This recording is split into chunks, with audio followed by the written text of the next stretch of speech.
Dear students, in today's class, I'm going to explain the poem Daffodils, written by William Wordsworth, the great nature poet.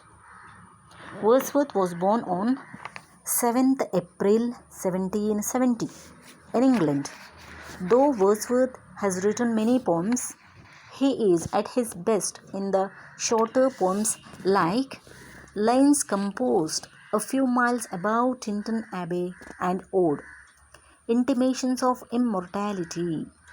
By writing a number of short poems, Daffodils, The Solitary Reaper, etc., he has shown in practice that beautiful poems can be written on ordinary subjects and in ordinary language, but they can be made beautiful with the coloring of the poet's imagination.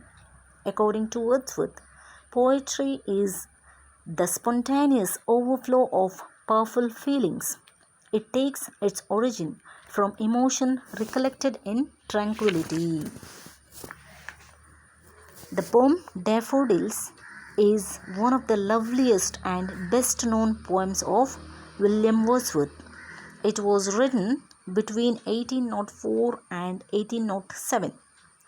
The poet has written this poem a few days after he saw a large collection of daffodils. Thus, the poem was not a result of imagination but is of actual visualization. The language used in the poem is ordinary, the only exception being the use of expression inward eye. The subject of the poem is so familiar that it very often goes unnoticed by most people.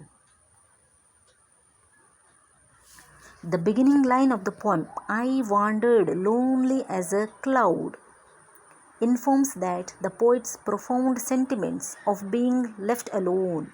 It was actually the death of his brother John that led him to loneliness.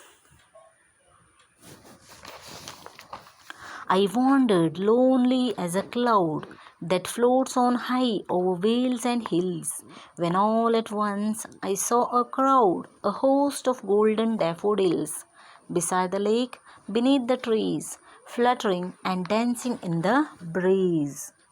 The speaker says that once, while wandering like a cloud, floating above hills and valleys, he came across a field of daffodils beside a lake.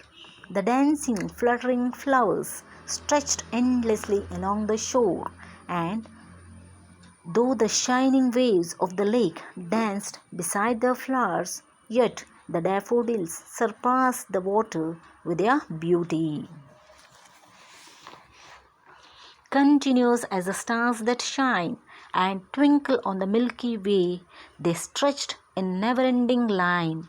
Along the margin of a bay, 10,000 saw I at a glance, tossing their heads in sprightly dance. The poet says that the golden daffodils twinkled and stretched in a continuous line, just like the stars in the galaxy, for putting a greater implication in indicating that the flowers are heavenly as the stars. He seems the endless weave of the daffodils as a never-ending line.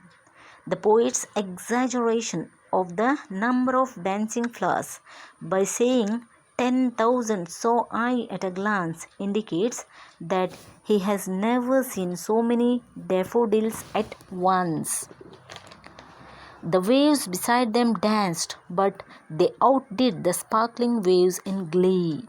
A poet could not but be gay in such a jocund company. I gazed and gazed, but little thought what wealth the show to me had brought.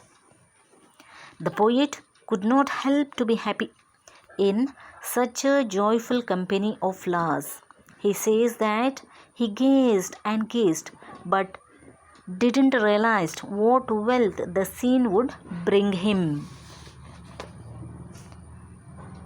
For oft, when on my couch I lie, in vacant or in pensive mood, they flash upon that inward eye which is the bliss of solitude. And then my heart with pleasure fills and dances with the daffodils.